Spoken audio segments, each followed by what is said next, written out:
अस्सलाम वालेकुम दोस्तों, की हाल चाल है जनाब। तुसीं वेखदे पे हो अपना देश पंजाब टीवी ते मैं तुहाडा मेज़बान मुहम्मद नदीम खरल। सब तो पहले अपने चैनल नूं करना है सबसक्राइब ते बैल आइकन ते क्लिक करना है एक अच्छी ते बेहतरीन वीडियो दा नोटिफिकेशन हमेशा की तरह वीरां भरावां ते सजणन मिलदा रहे। वीरां वास्ते जनाब एक दूजन सजनी सूई बिल्कुल हुणे ही बच्चा दिता है। माई ते पहुंचे हैं शाह काली मुश्कन है इको रंग दी जनाब, पूरे 20 सेर दुध की मालक है अल्लाह के फजलो करम नाल। और इंशाल्लाह मैं क्या है खूबसूरत तरीन जानवर है और अल्लाह के फजल नाल इंशाल्लाह हुणे बच्चा डिलीवर किया है। असी पहुँच गया, मैंने जेर अजे पानी है और जनाब मैं बड़ी वलैती ते बड़ी नस्ली है लैने देने बाकी मुकद्दर ने वीरां दे जनाब सामने है। ये मझ है दूजा जनाब है सुआ सूई है हुण और बेहतरीन तक कमाल का जनाब जानवर है।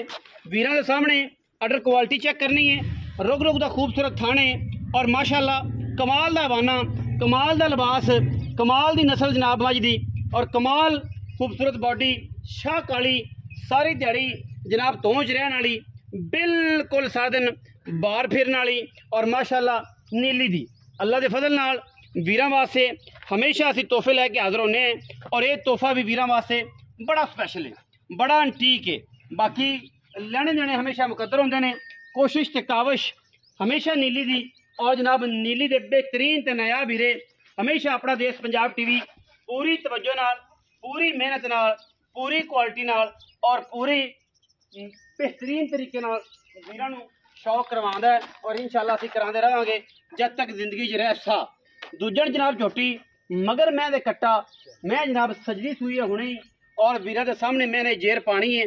गारंटी हमा किस्म है साडी थणा दी हुण सू पई है, जिहड़ा दोस्त आवे सलीना थण पास करके लै जावे सानू कोई इतराज़ नहीं। मैं दुध देवेगी इंशाल्लाह 20 है। अगर किसी वीर ने किसी भाई ने ख्याल किया सिर जनाब काठा च कुंडा, अखां कालियां, नस्ल जात दी बड़ी कमाल, खुर चेक करने ने झोटी दे जनाब थम्मा वर्गे बरीक सोहने सुथरी सिंगी और जनाब बिल्कुल कमाल का जनाब पीस है। दुन्नी कोल दा बिल्कुल नामो निशान इको रंग की चूड़ी, मत्थे ते हल्की जी फुल्ली, अखां कालियां पर मन दियां और इंशाल्लाह बड़ा वलैती जानवर। अल्लाह के फजलो करम नाल किसी किस्म की कोई वादा कोई घाटा, हर चीज़ जनाब तसल्ली बख्शे और इंशाल्लाह साडी कोशिश भी पूरी है कि तसल्ली वाले जानवर वीरां नूं दईए और पूरी तसल्ली कराइए जिहदे विच कोई मसला गलबात ना होवे। और इंशाल्लाह कोशिश भी यही है, काविश भी यही है, कोशिश भी यही है, काविश भी यही है। इंशाल्लाह वलैती जानवरों की पूरी कोशिश है और वलैती जानवर जोड़े ने हमेशा अपना देश पंजाब टीवी जोड़ा है वो वीरां नूं शौक करवाता है और इंशाल्लाह कराते रहेंगे। मैं उन्हें टोर फेर के भी विखाना है, इंशाल्लाह पूरी तुसीं तसल्ली करनी है अल्लाह के खास फजलो करम नाल। इंशाल्लाह ये बड़ा वलैती ते अंटीक जानवर है और इंशाल्लाह शाह काली 20 सेर की मालक की करम वाली 20 सेर की गल्लां लोग करते हैं लेकिन मैं 20 सेरियां जिहड़ियां ने ना बड़ियां औखियां लभदियां ने। ये 20 सेरी है करम वाली पूरी पूरी 20 सेरी जिहदे विच जर्रा भी फर्क नहीं, किसी किस्म का भी वाधा घाटा नहीं। और इंशाल्लाह साडी कोशिश भी ये है कि अच्छे जानवर दईए, मुनासिब कीमत च दईए, पूरे वलैती दईए और मयारी जानवर दईए। और मैं पूरी आरां वाली, पूरे पारां वाली और पूरी जनाब अंटीक मगर कट्टा सूं सजरी जनाब ये सूई है और इंशाल्लाह एक तो एक वध ते अंटीक जानवर जिहड़ा है हमेशा अपना देश पंजाब टीवी विखांदा है। और चलो जरा मैं टोर लोगे हुण तसल्ली नाल टोरो क्या बात है माशाअल्लाह टोरो तसल्ली नाल मझ नूं टोरो माशाअल्लाह क्या आर्डर क्वालिटी है, क्या बात है मझ। बाकी लैने देने मुकद्दर ने जी, रिज़्क नसीब दा है, जिहदे नसीब विच होया दुध पीना इंशाल्लाह उस बंदे ने पीना है। हर बंदे ने ना पीता जाना है ना हर बंदे किसी ने पीना है, जिहदे नसीब विच जिहड़ा समझदा है मझ नूं उन्हें मझ लैनी है।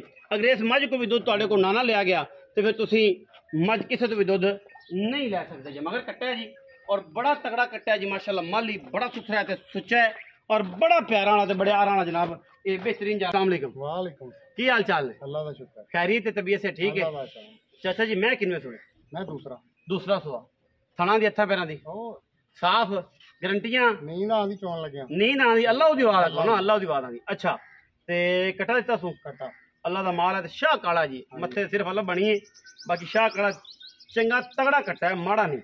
ਅੱਛਾ ਚਾਚਾ ਜੀ ਉਹਨਾਂ ਦੇ ਪੈਸੇ ਕੀ ਨੇ ਤੇ ਦੁੱਧ ਕਿੰਨਾ ਕਰ ਜਾਏ ਕੋਈ ਅੰਦਾਜ਼ਾ ਤੁਹਾਡੀ ਉਮਰ ਦੁੱਧ ਮੈਂ ਦੀ ਪਹਿਲੇ ਸੂਏ ਦੀ 14-15 ਕਿਲੋ ਦੀ ਗਰੰਟੀ ਹੈ। ਆਵਾਜ਼ ਹੈ ਅੱਲਾਹ ਦੇ ਹੁਕਮ ਨਾਲ। ਅੱਲਾ ਦੇ ਹੁਕਮ ਨਾਲ। ਤੇ ਮੈਂ ਜਿੰਨੀ ਰੱਜੀ ਪੁੱਜੀ ਜਿੰਨੀ ਮੈਂ ਰੱਜੀ ਪੁੱਜੀ ਜਿਹੜੀ ਮੈਂ ਦੀ ਰਾਤ ਨਾਲ ਅੱਲਾਹ ਦੇ ਹੁਕਮ ਨਾਲ ਮੈਂ 20 ਸਿਰ ਤੋਂ ਪਲੱਸ ਕਰੇਗੀ ਘਟਦੀ ਘਟਦੇ ਨੇ। ਹਾਂ ਇਹ ਸੇਵਾ ਨਾਲ ਸੇਵਾ ਨਾਲ ਮੇਵਾ ਜੀ। ਤੇ ਜਿਹੜੇ ਬੰਦੇ ਕੰਡਾ ਨਾਲ ਲਈ ਫਿਰ ਉਹਨਾਂ ਦੇ ਕਰੀ ਆਹੋ ਸਜਰੀਆਂ ਸੂਈਆਂ ਮਹੀਂ ਦਿਹਾੜੀ ਇੱਕ ਦੀਆਂ ਦੋ ਦੀਆਂ ਦੇ ਨਾਲ ਕੰਡਾ ਲਈ ਫਿਰ ਉਹਨਾਂ ਦਾ ਕੀ ਕਰੀ? ਉਹਨਾਂ ਦਾ ਇਲਾਜ ਕੁਛ ਵੀ नहीं। वो गूगल मास्टर ने वो आंगन गूगल हमें ये बताओ कि भैंस कितना दूध करेगी और अभी कितना कर रही है, ये निकाली ना निकाली क्या करेगी, वो करना ना ले फिर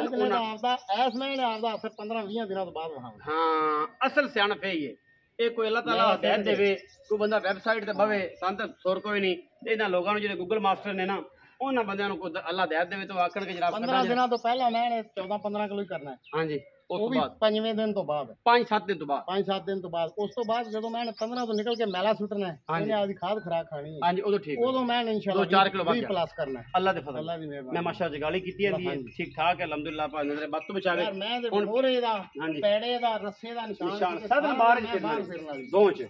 अच्छा हुन करो जी प्यार वाला मुल्क की ਮੁੱਲ ਜੇ ਤੱਕ ਮੁੱਲ ਕਰਾਵੇ ਤੇ ਮੁੱਲ ਮੈਂ 7.5 ਲੱਖ ਭਾਵੇਂ 7.5 ਕਰਾਵਾ ਜਿਹੜਾ ਮਰਜ਼ੀ ਕਰਾ ਮੈਂ ਵੇਚਣੀ ਹੈ 6,80,000 6,80,000 ਦਾ 680 ਮੁੱਲ ਹੈਗਾ ਜੀ 7.5 7.5 ਹਾਂ ਤੇ ਜਿੱਥੇ ਵੇਚਣੀ ਹੈ ਉਹ ਕਰ ਕਰਾ ਕੇ ਇੱਕੋ ਵਾਰੀ 6,80,000 ਰੁਪਏ ਠੀਕ ਹੈ ਜੀ। ਵੇਚਾ ਜਨਾਬ ਗਾਂ ਹੈ ਰਾਤੀ ਸੂਈ ਹੈ ਇਹ ਜਿਹੜਾ ਵੀਰ ਗਾਂ ਨੂੰ ਪਸੰਦ ਕਰੇ ਉਹ ਵੀ ਸਾਡੇ ਨਾਲ ਰਾਬਤਾ ਕਰ ਲਵੇ ਰਾਤੀ ਸੂਈ ਹੈ ਗਾਂ ਮਗਰ ਗਾਂ ਦੇ ਸਿੱਖ ਸਿਮਨ ਦੀ ਬਿਹਤਰੀਨ ਬੱਚੀ ਹੈ ਜਿਹਨੂੰ ਇਹ ਪਸੰਦ ਆ ਜਾਵੇ ਉਹ ਜਨਾਬ ਰਾਤੀ ਸੂਈ ਹੈ ਠੀਕ ਹੈ ਜੀ। ਪਹਿਲਾ ਬੋਲਾ ਕੱਢਿਆ ਤੇ ਦੂਜਾ ਬੋਲਾ ਸਵੇਰ ਇੱਕ ਰਾਤ ਨੂੰ ਕੱਢਿਆ ਰਾਤੀ 2 ਵਜੇ ਸੂਈ ਹੈ। ਅੱਛਾ ਪਹਿਲਾਂ ਹੀ ਕੱਢਿਆ ਪਹਿਲਾਂ ਕੱਢਿਆ ਇੱਕ ਬੋਲਾ ਕੱਢਿਆ ਜੀ ਗਾਂ ਤੁਹਾਡੇ ਸਾਹਮਣੇ ਦੂਜਾ ਵਾਰ ਇਹ ਵੀ ਹੈ ਜਿਹੜੇ ਵੀਰ ਨੂੰ ਸਮਝ ਆਵੇ ਫੋਨ ਤੇ ਪੁੱਛ ਸਕਦਾ ਗਾਂ ਨੂੰ ਤਿਆਰ ਕਰਕੇ ਗਾਂ 2-4 ਦਿਨ ਸਿੱਧੀ ਪਤਰੀ ਹੁੰਦੀ ਹੈ ਫਿਰ ਇਹਦੀ ਵੀਡੀਓ ਲਾਵਾਂਗੇ। ਅਗਰ ਕਿਸੇ ਨੂੰ ਵੈਸੇ ਵੀ ਸਮਝ ਆਵੇ ਸਾਡਾ ਰਾਬਤਾ ਕਰ ਲਓ ਰੇਟ ਅਸੀਂ ਦੱਸ ਦਿਆਂਗੇ ਸਮਝ ਆਏ ਕੋਈ ਲੈ ਜਾਵੇ ਨਾ ਆਵੇ ਤੇ ਕੋਈ ਗੱਲ ਨਹੀਂ। ਬਾਕੀ वीडियो अच्छी लगी वीडियो करना लाइक शेयर ते कमेंट अपनी राय ना सानू जरूर करना। पाकिस्तान जिंदाबाद पाक आर्मी में